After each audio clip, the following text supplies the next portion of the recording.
Okay, I don't argue with the public. I don't argue with optometrists who must deal with the public. Because the concept is that all eyes at birth are dynamic systems. Anybody who studies science and gets into it, it's clear that evolution designed the eyes as dynamic. This means no refractive errors. The concept does not exist. It's just a question of whether at birth eyes are controlling their refractive state to changes in accommodation. That's a mathematical model, a concept which I believe is very accurate. For this reason, I don't argue with the people. Oh, I had dental work, so if my words are slurred, that's a reason.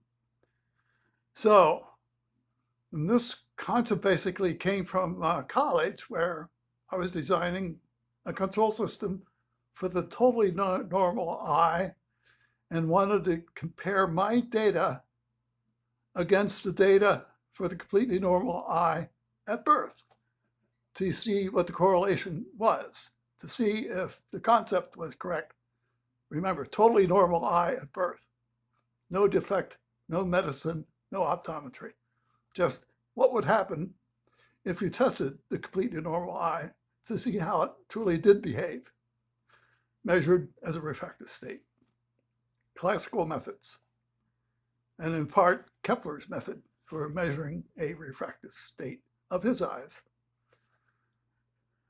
So then you get the argument of prevention when you're 20/20. And the issue there becomes on the scientific education of the person himself and what he wants in his life. Does he design control systems? Does he understand how they work? You don't have to argue with him once he understands prevention when he's 20/20, because he'll understand and do what he has to do. Not because someone medical told him to do it, but because it makes logical common sense. And tragically, what you get into is people don't listen. They don't understand, don't never understand.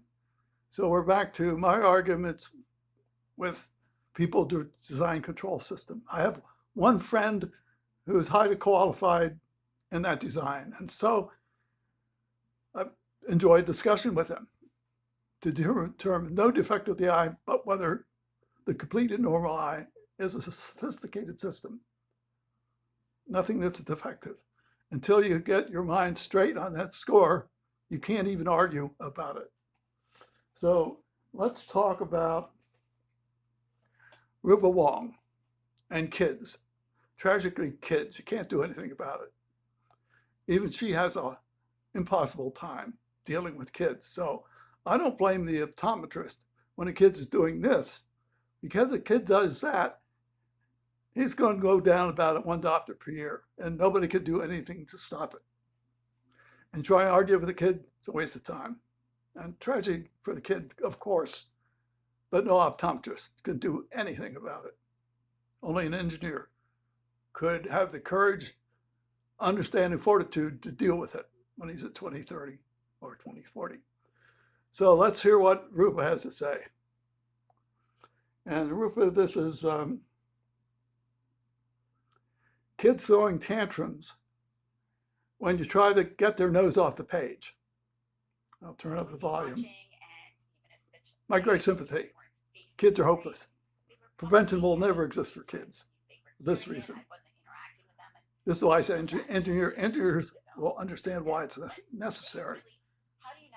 So here's Rupa. Your children are older and they request it, or in fact, maybe they don't even just request it, they nag you. My kids know that this is a big trigger for me. My middle son jokes like, Mom, I know your trigger. It's when I ask you for screen time. We're going to talk about what we do for this teenage years, the middle school aged years, how we regulate that. But to start with, when they were young, we did let them have screens from age 2 to 5 years old, an hour a day of screens. And that's really what's the recommendation for the American Academy of Pediatrics and APOS, the Peds Ophthalmology Society. And that's what we went with. But how do you just end it at 1 hour?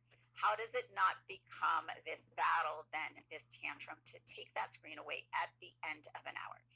The nice thing is most shows are at that 30-minute mark. So we really started initially with just the expectation.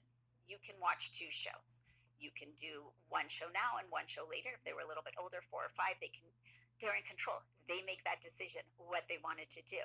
Or if they were younger at 2, they just got their 1 hour. But there was a Ruth was trying to control her child. Great sympathy. I certainly know my habits as my child. Even my sister knows my habits as a child. It was wrong, a mistake, bad habit, you name it. That was it. And I even read with my chin on the page, eyes 4 inches from the page. And this is never a subject in optometry. It's like does not exist because they don't understand the eye as a control system. But as an engineer, I certainly understood it. In fact, I blame myself for that habit. How do you stop a child from doing it? I have no idea, unless the parents have the idea. And that's where you get the discipline. But I won't even argue about it. My engineer friend is also an optometrist, knows the truth as well as I do.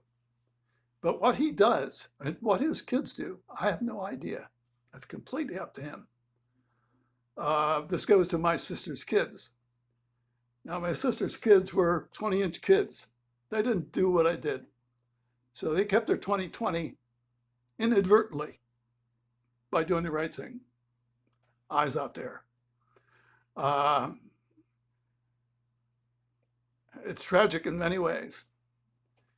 But it was Rafelson's hobby, spectacle hobby. And I was thinking, why does he do this? This is very serious, very important. And he calls it a hobby. Why do you do that? Well, he knew nobody would listen to him. But he had his kids 20 inches and a plus lens when reading at 20 inches.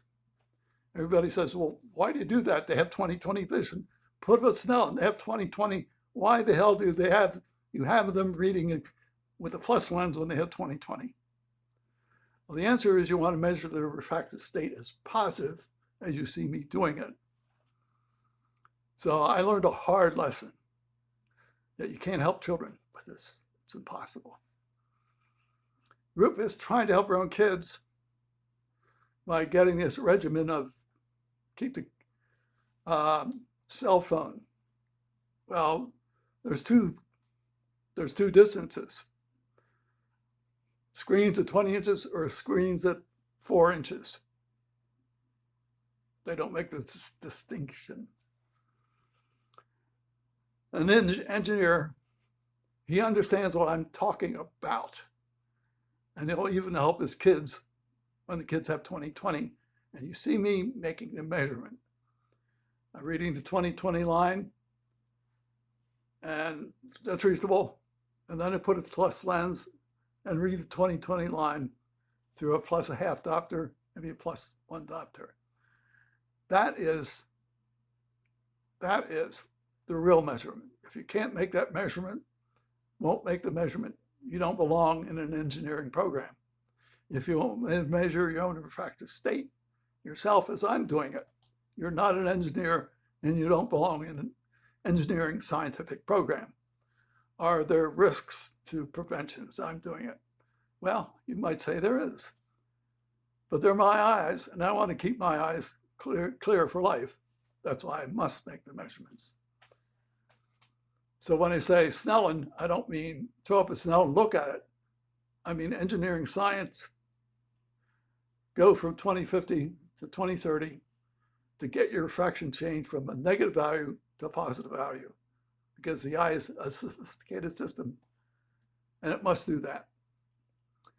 My great sympathetic, and that was Prentice. He had the people wearing a plus for near. I hope they said 4 inches and so forth. And the person's vision started to get to 20/20. And the person not understanding the eye as a dynamic control system quit. And that always ends prevention. And that's why I will only talk to engineers who design control systems, who understand the concept and will take care of the measurement themselves and either be successful or not successful. But it will be their measurement control, understanding control systems that only protects their vision. And they would be doing what I'm doing, basically. So add your own commentary. Teeth still hurt. Thank you.